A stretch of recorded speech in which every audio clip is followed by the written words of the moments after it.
Anda kembali menyaksikan berita utama di segmen Kompas Bisnis. Saudara, utang luar negeri Indonesia terus merangkak naik sejak pandemi COVID-19.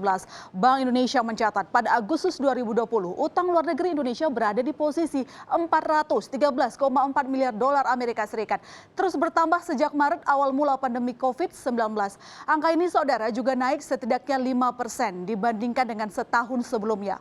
Komposisi terakhir, saudara, sebanyak 49% merupakan utang luar negeri pemerintah dan bank sentral. Sementara sisanya dari sektor swasta.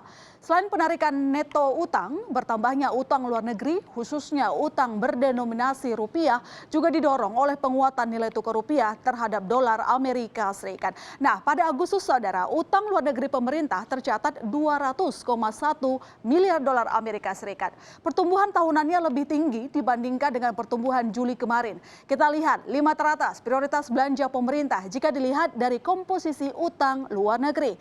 Terbesar, saudara, di jasa kesehatan dan kegiatan sosial sebesar 23,7% dari total utang luar negeri pemerintah.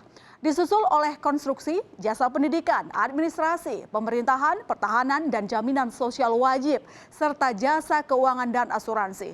Kondisi ini, saudara, tidak terlepas dari penarikan pinjaman dari lembaga multilateral untuk penanganan COVID-19 dan pemulihan ekonomi nasional. Pertanyaan berikutnya adalah bagaimana dengan utang luar negeri dari sektor swasta? Kita lihat datanya, saudara. Utang luar negeri swasta ini pertumbuhannya lebih tinggi dari pemerintah, yakni 7,9% Agustus kemarin. BI menyebut penarikan pinjaman banyak digunakan untuk pembiayaan investasi perusahaan.